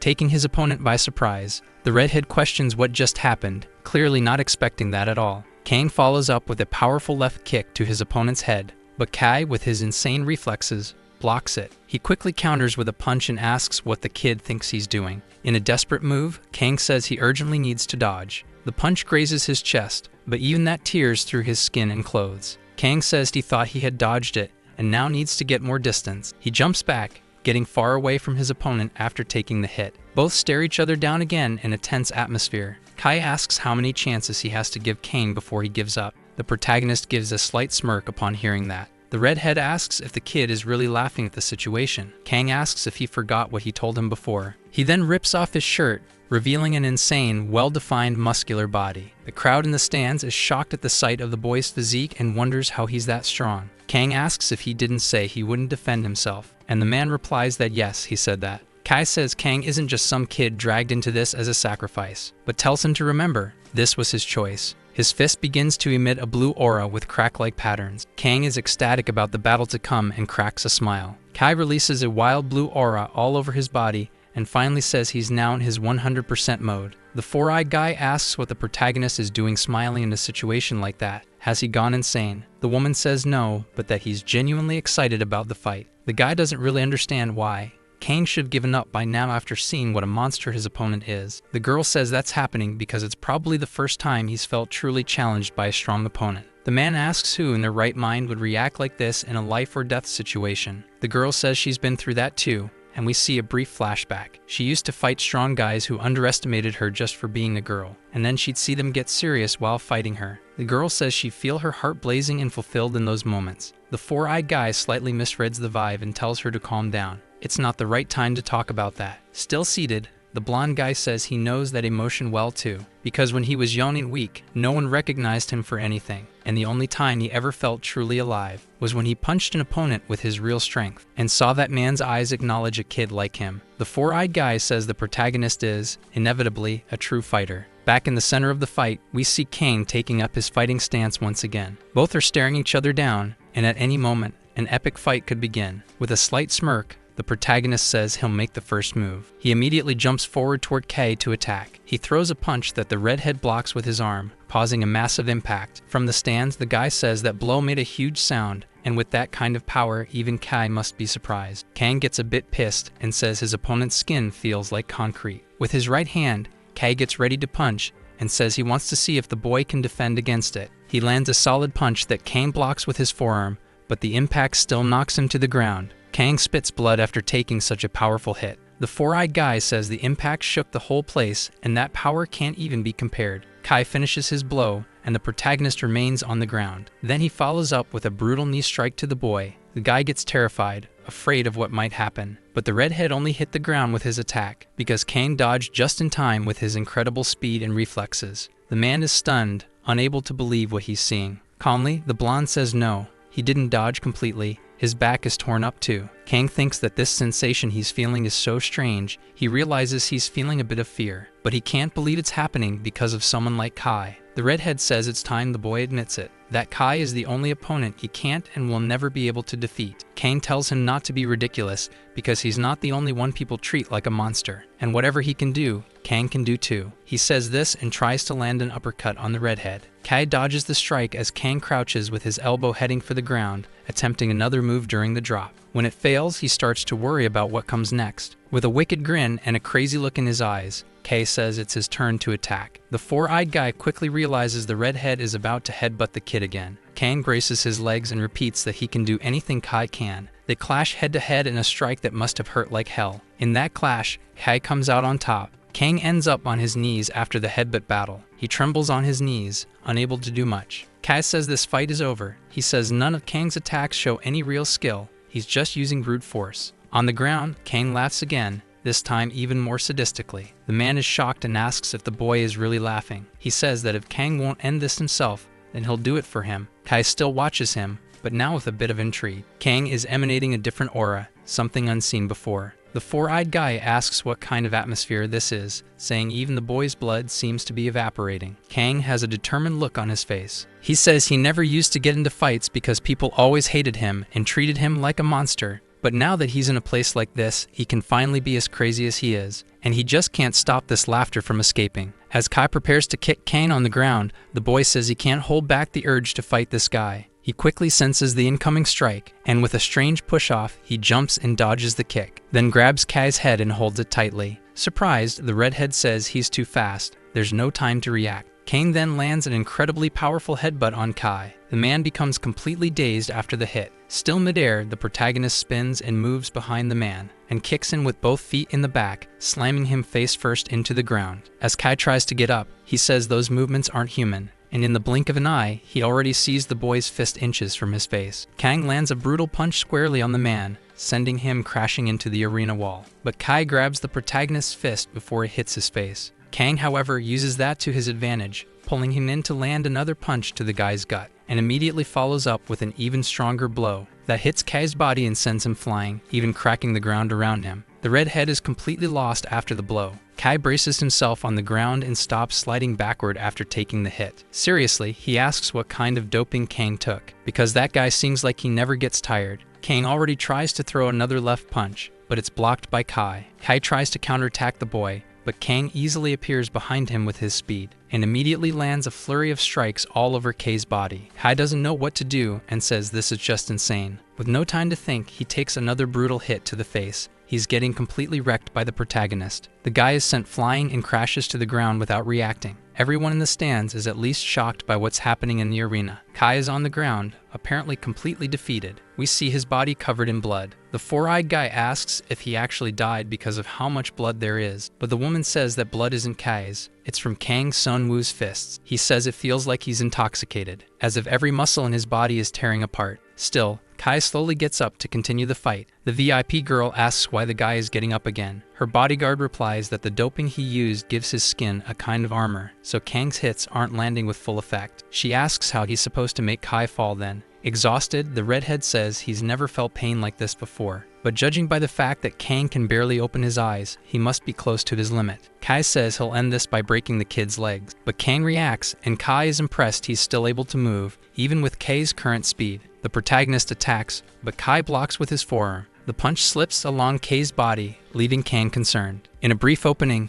Kai says he'll finish this fight now. Both prepare to strike at the same time. Kai wonders if his attack is weakening. He can't feel his fists. He realizes Kang has been taking the hits strategically, preventing his skin from hardening. The redhead questions why he's trembling in that situation. Kai doesn't understand. He feels his strength leaving his fists, and there's no benefit in dragging this out any longer. Then, at the right moment, he sees an opening and says he'll put his years of training to use, and prepares to throw one final decisive low kick. The strike lands squarely on Kang's leg, and he couldn't react in time. The protagonist is dazed after taking the hit and nearly loses consciousness. Kai says this will be the end of Kang's legs, preparing to strike again, but the protagonist surprises him by counterattacking with a kick to his leg. In shock, the four-eyed guy says he blocked the low kick with his shin. Kang's leg tears open from the clash between the two strikes. From the stands, a man says the sound of the attacks was intense, and the protagonist probably broke his leg. Kang takes a peculiar stance in front of his opponent. He immediately notices the awful state of his leg. His muscles are completely torn, and he can't move. Kai is already preparing to deliver another low kick, this time to the boy's body. The redhead yells that this will be the end of everything. Totally desperate, the four-eyed guy shouts no, but as he takes a step, Kai's leg suddenly breaks. He's left speechless, asking what just happened, then collapses to the ground, unable to support himself after the shock. When he puts his hand on the ground, his arm breaks too. He screams in pain, shocked by what's happening, and asks if he's dreaming. Because he had taken a doping that strengthened his bones, so Kang made sure to target them specifically from the beginning. We then see Kai on the ground, completely broken and defeated. Everyone in the stands is stunned by what they're witnessing. The vice director and the other man are horrified, but the little girl looks happy with Kang's victory. Kai is on the ground, unable to move and in no condition to fight, but Kang Sun-woo remains standing in the end after a grueling, hard-fought battle. The vice director asks what just happened there. He explains that Kai could fight without a single scratch thanks to his tough skin and muscles, but that caused massive internal damage. Even though he looked fine on the outside, his bones were like a hammer being struck with bare hands on the inside, and the doping numbed the pain he felt, and even with the strain, the doping kept pushing him beyond his limits. And now Kai's arms and legs are full of fractures. A guide drone approaches the redhead and finally announces that, with Kai incapacitated, player Kang Sun-woo has won the round. Upon hearing this, the protagonist shouts with excitement. The man goes completely crazy after seeing the result and questions if Kang is a zombie or something. The blonde guy, always suspicious, says Kang is definitely hiding something. Kang lies down on the ground, completely exhausted. He asks his mom to just wait a little longer. The same bandaged man from before asks the scientist if he's sure Kang didn't use any doping. Calmly, the man says that after tests following the first round, his body came out clean in the doping check. The bandaged man says he wants to know more about the boy's past, but to do that, they need to start by looking into his relatives. At the hospital, we see Kang's mother leaning over his father's hospital bed. Someone suddenly opens the door. She says it's not a good time for visits, but then she sees it's two men in suits and asks who they are. Back at the arena, we see two medics carrying the protagonist on a stretcher. He's completely worn out after the intense battle. The vice director asks if, with all those injuries, he'll even stand a chance in the next round. The man says a physical exam is coming up soon, and during that exam, he wants to try something. to test a secret doping plan on Kang's body. The vice questions him, and the man says if the boy succeeds in the second round with doping, Kang Seung-woo will be the strongest candidate for victory. The man asks if it's possible to conduct the test, since by the rules, if the player refuses the doping, there's nothing they can do. Holding a syringe in hand, he says this is just a simple test to see if the boy's body is capable of handling the doping, and if he passes, everything will go well. The vice asks, and what if he fails the test? Sternly, the man says that if he fails, he's useless anyway, so they'll have to prepare another alternative. In Kang Seung-woo's recovery room, we see a capsule with medical equipment beside it. Someone approaches with a syringe in hand. A man in a special suit opens the capsule where Kang is sleeping. Back in the VIP room, the vice says the boy just needs to win one more match to enter the round of 16. He asks if there's another match under special conditions. Will one of the top 16 be selected based on betting volume?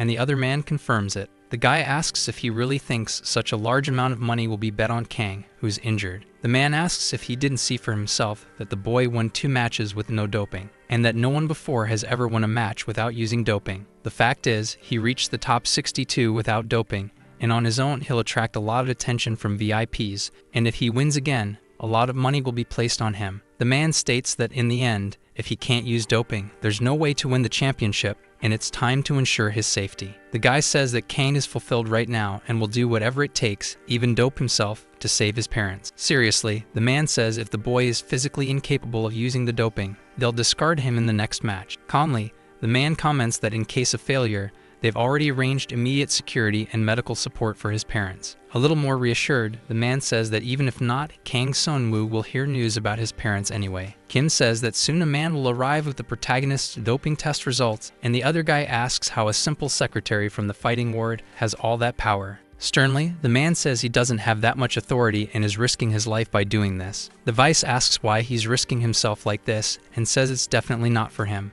Kim replies that the director would love nothing more than to remove the elder and become the true owner of Hoshin. He says he's doing this for himself. He wants to find the strongest humans in the fighting ward battles and doesn't care if he dies for it. With a wicked expression, he says he also doesn't care if others die too. The vice director smiles and says he likes that lunatic expression. Suddenly, someone opens the room door. It's the same man who was in Kang's room. Kim quickly asks about the doping test results. The man with suspense says that unexpectedly, there wasn't even a single reaction. The man then asks if the boy is physically incapable of using doping, and the other confirms that yes. The vice director gets pissed and says they must erase all evidence of Kang and immediately cut all support to his family. But he quickly corrects himself and says it would be faster to eliminate his parents right away. In the boy's room, we see that he's still unconscious from the physical toll of the fight. Back in the main hall of the fighting ward, we see the blonde saying that ever since they were called to the lobby, it seems all 62 winners have been decided. The four-eyed guy from before, now with a massive arm, says that by the way, it seems Kang hasn't fully recovered yet, since he hasn't returned. The girl from earlier says that might actually be a good thing, since the next round won't start until everyone's recovered. In a strange stretching pose, she says this might be a great opportunity to rest a bit. The blonde seeing this is shocked by her flexibility. She adds that the protagonist seemed exhausted from the very beginning of the fighting ward. The blonde says that honestly, for people like Kang and himself, fighting there means dealing with the consequences of their injuries. But the girl and the four-eyed guy made it to the top 62 without a single scratch, especially Park Woo-shin's arm, the four-eyed guy whose name is finally revealed. We see a flashback of his short fight where no one expected a monstrous right arm like that. Park says that even he didn't know his arm would transform like that. He says Amanda didn't even use her arms, thinking her opponent was too weak, and ended up defeating her easily. And that honestly, it was too fast to even be real. Min says that even now, he doesn't know how she managed to take her opponent down. He asks if Amanda can explain how she did it. The girl asks if he really wants her to say that out loud, since they could end up facing each other by the end of the tournament. Upon hearing that, it suddenly hits Min, and he realizes the situation. Suddenly, Menon shows up, asking why they're leaving him out of the conversation, because he also won his match and was the best, and honestly, everyone thinks he's crazy. On a screen, the boss begins to make an announcement and congratulates the players who reached the top 62. And that now they only need to win one more fight to advance to the top 16 stage. Because if they win this round and reach the top 31, the top 16 will be decided based on who received the most bets. And if they survive the top 16, they'll receive 5% of the total amount of VIP bets placed on them. Hearing that, everyone goes wild and totally euphoric. To earn more bets, the players have to prove their strength in battle, And regarding injuries, he explains that place is also an excellent hospital. And now they will announce the upcoming matchups. At the Hoshin Group building, the vice director asks if they can secure other candidates besides Kang, and the man says yes. Kim says that as expected, this fighter seems to be the perfect choice, and the vice asks who it is, and the man shows the protagonist's next opponent. In Kang's recovery room, he finally wakes up from the capsule, screaming for his mother.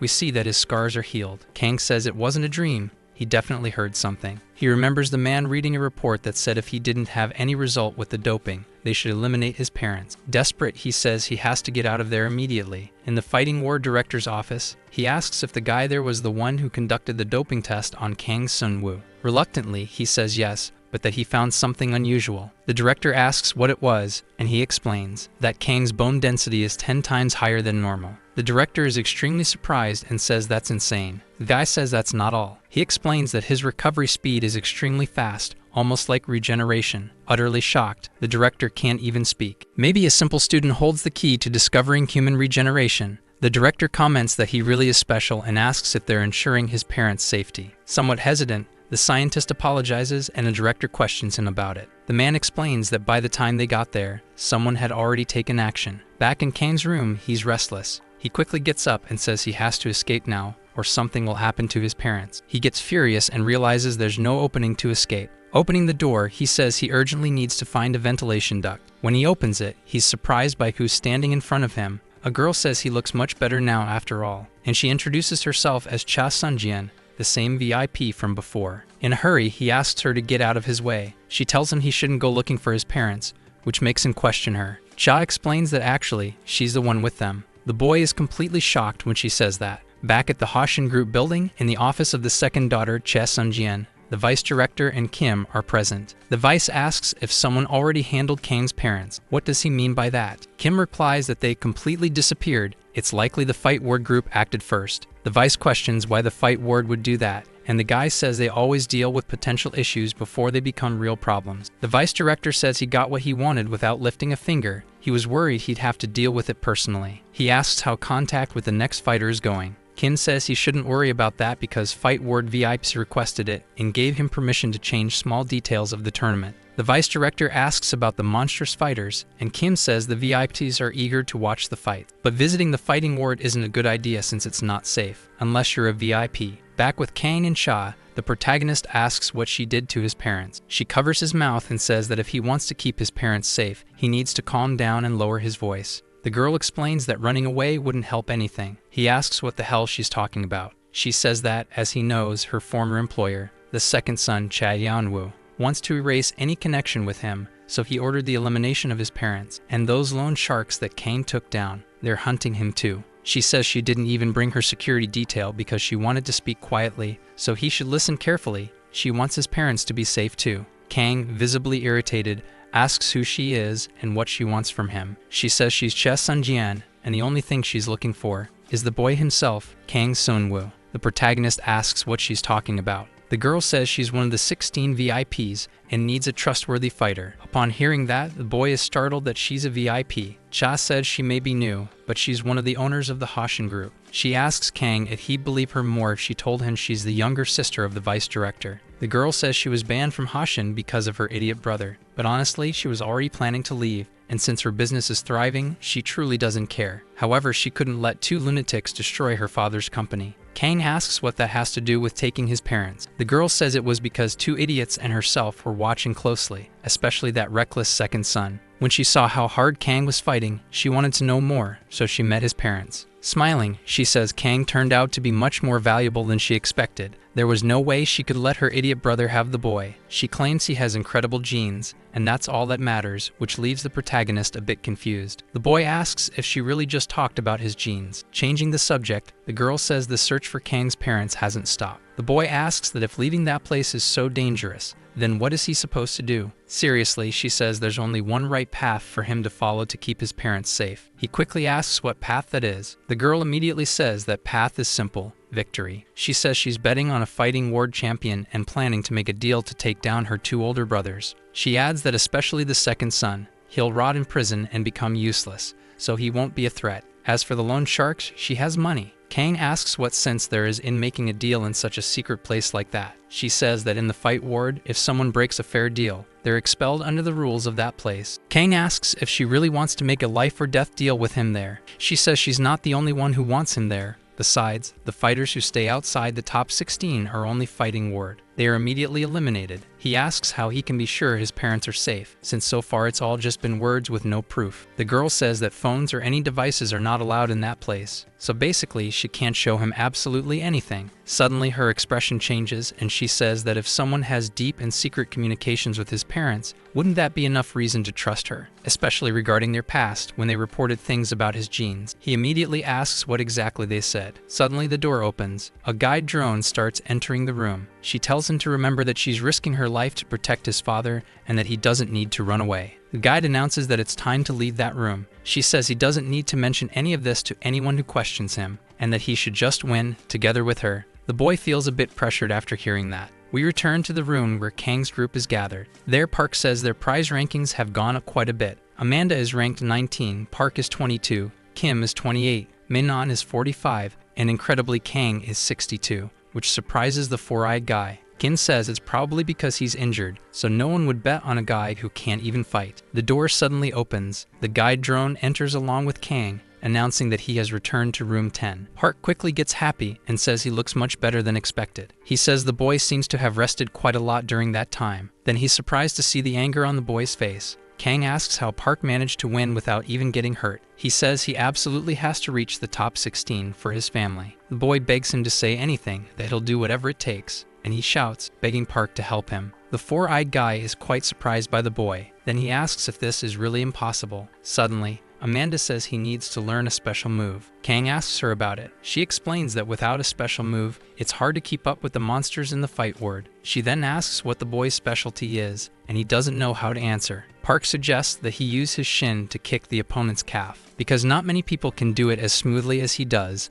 and in his fight against Kai, he blocked a low kick from a trained fighter using his shin, which means Kang should trust in the bone of his shin. Currently, calf kicks are becoming more and more common, and fighters are managing to take down opponents with them. Park tells Kang to try a calf kick just to see how it feels. The boy kicks the wall and causes a massive bang. This leaves Park pretty surprised, especially by the sound it made. He says that, as expected, the boy is a lunatic. Suddenly, strange sounds fill the air, echoing throughout the entire place. We see that it's Ichikario, Kang's next opponent, training while punching the air. Park explains that if Kang knocks out his opponent with a kick, his chances of winning without a fight go up, and then he'll advance to the next round without injury. Menon suddenly appears behind Kang and says that has nothing to do with it. Surprised, the boy asks what just happened now. The redhead asks if Park knows that Kang has a secret finisher. Park and the protagonist are shocked since even they didn't know that. Touching the boy's forehead, Menon says that the finisher is a headbutt, because he repeatedly blocked and countered a headbutt from an experienced Letwai fighter, and even so, he kept fighting unharmed after the exchange of blows. With a crazed expression, he declares that the boy must admit he has the most resistant skull. Park asks if he knows how much damage a headbutt does to the guy who uses it,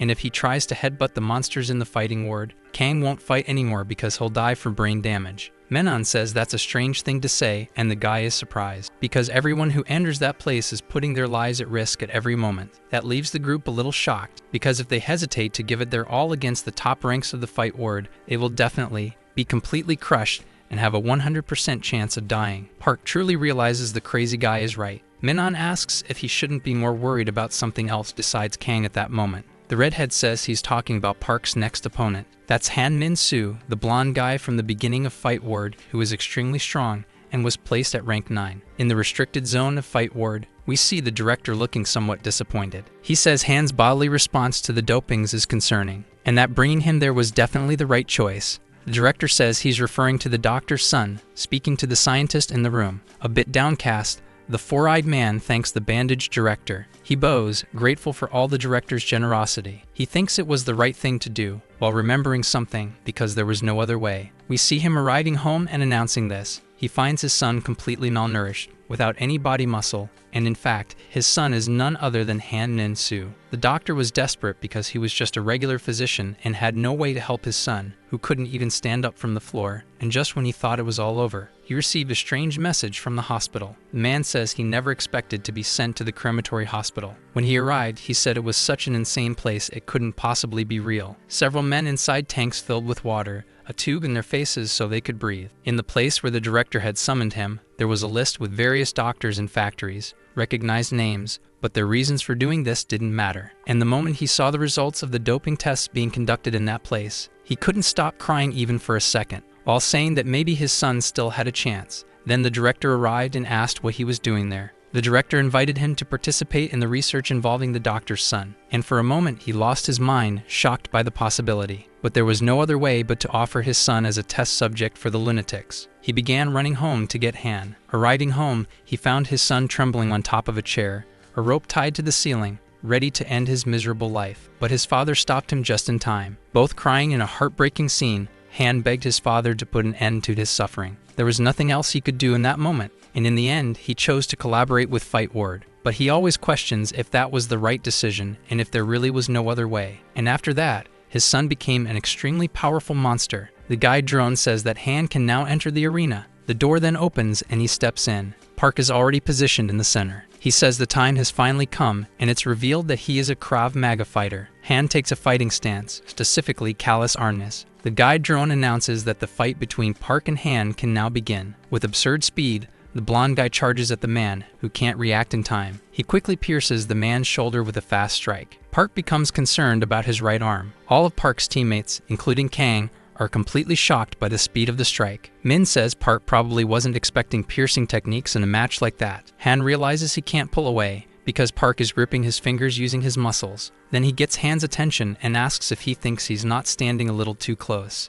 Then the man raises his open hand, and with overwhelming strength slaps the blonde guy across the face. It only grazes him. Han narrowly dodges and the strike hits the ground, breaking it apart. Even so, the impact sends Han flying backward. Then he questions who the hell this old man in front of him is. He says that piercing techniques in a fight like this are unbelievable, so he'll respond accordingly, with his own specialty, which is also piercing strikes with his fingers. The vice director asks who Park is, fighting against a rank 9 so effortlessly. Kim says he's a former bodyguard specialized in Krav Maga. That gets the man's attention, and he asks about the martial art. Kim explains that in the mid-20th century, violent attacks against Jews were frequent, and a soldier developed the art to defend civilians. He created it by mixing techniques from various martial arts around the world, and it's especially known for its specialization in close-quarters combat. The vice questions how self-defense could be offensive, wanting to dismiss the possibility of him being a good candidate. Kim says this is an exception, because the method of self-defense is to kill your opponent by any means. Back in the fight, both continue staring each other down,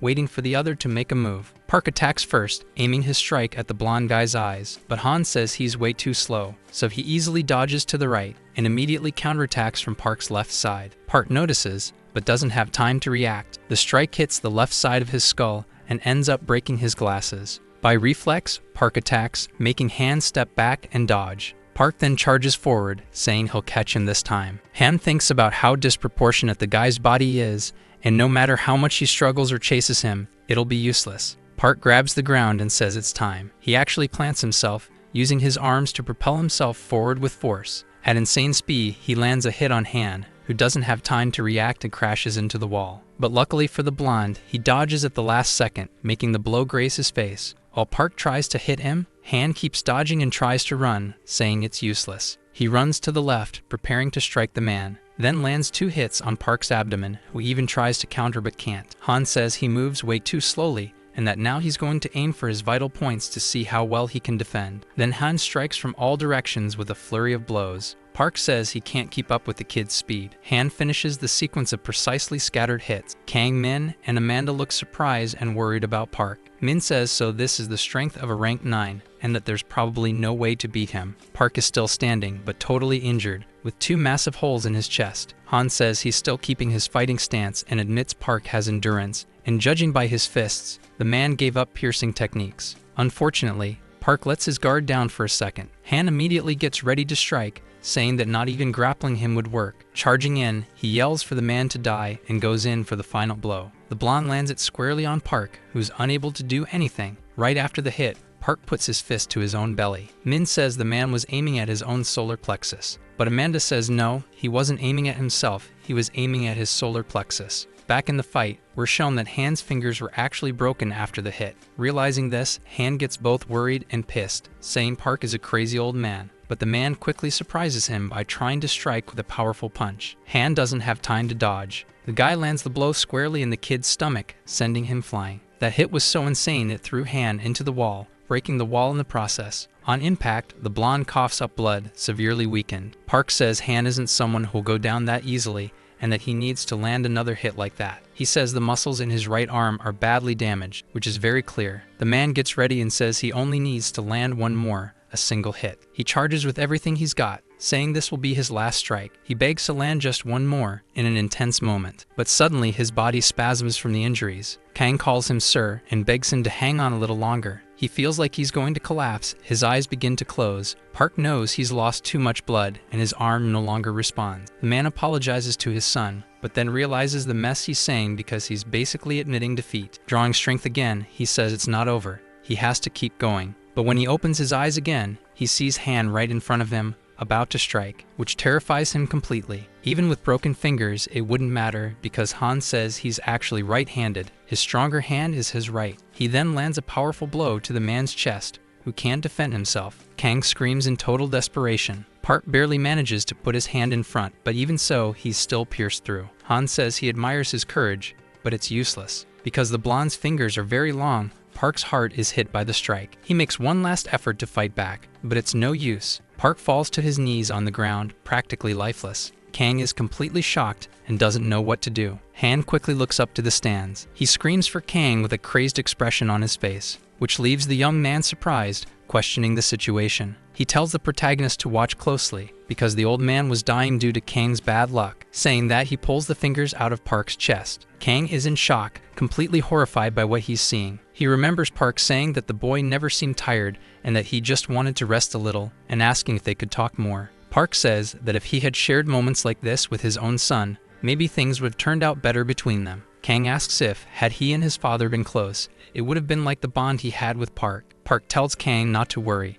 because his father would never die leaving behind a son like him, and he finishes by saying that, just like him, he could never die leaving his own son behind. And finally, the battle ends. Park finishes his fight lifeless. The guide drone announces that Han Min-soo has won the match. The bastard steps on the face of the fallen man and starts laughing, saying it was expected all along and that this place is hilarious. Kang becomes absolutely furious when he sees this, his face taken over by rage. He jumps from the stands, and his teammates can't stop him. Han says this is how things should be. Kang arrives in the arena right in front of Han. The guide drones go on high alert. Min questions why the guides aren't shooting at the boy. He says, so they only shoot if someone actually gets involved in a fight? Kang and Han stare each other down, the air thick with tension. The protagonist tells him to get his damn foot off the man. Han taunts him, saying if he wants, then come and take his foot off. Kang gets into a fighting stance. The guide drone is ready to shoot at any movement from the boy. Kang suddenly jumps and throws a punch, ordering him to move his foot. Han responds by attacking too.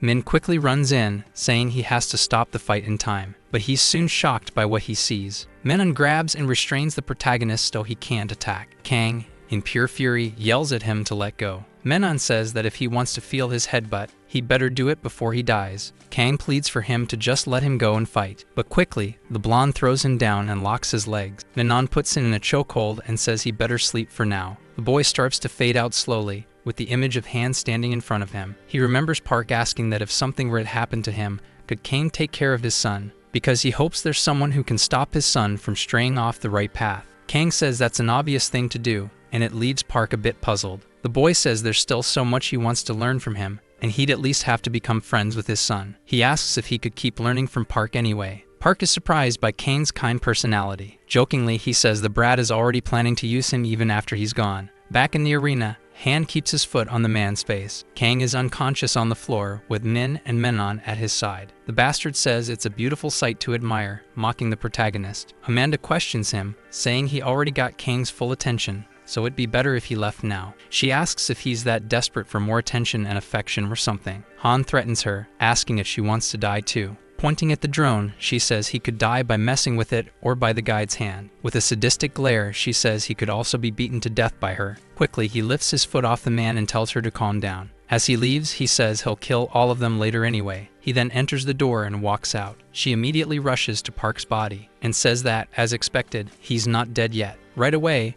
Amanda calls the man with the stretcher to help Park. She says that definitely his left hand saved his life, because he used his hand to prevent the piercing from hitting any vital point. Fight ward staff rush to provide assistance to the man. The vice director says that Han Min-soo is a complete monster. He asks how the blonde could use his fingers as weapons like that. Kim says the doping he received is incredibly special. He explains that his doping enhances muscles, ligaments, and tendons to an absolutely monstrous level, completely different from regular strength doping. And to sum it up, he's just as different and functional as Kang, because his bones are also enhanced and stronger. The vice says that in that case, they should bring Han to their side. Kim says that Han Min-soo is a fighter directly managed by the director, so it wouldn't be easy at all. But he tells the vice not to worry because there are still many good fighters in Fight Ward, including the ones in the next round. The vice asks if the next match is the one with the girl who fights using capoeira. Kim confirms, and the old man asks if capoeira isn't just a dance. The man explains that it only looks like a dance, and when Portugal colonized Brazil, slaves used it in the slave quarters and at work. He explains that it was created as a way to defend themselves from the brutality they suffered under slavery, and that it resembles a dance to disguise it so the overseers wouldn't realize they were training. He says it's a martial art with a dark past, and after Brazil's independence, it was used in many crimes. It was even banned by the country's government, so it's not just a normal practice,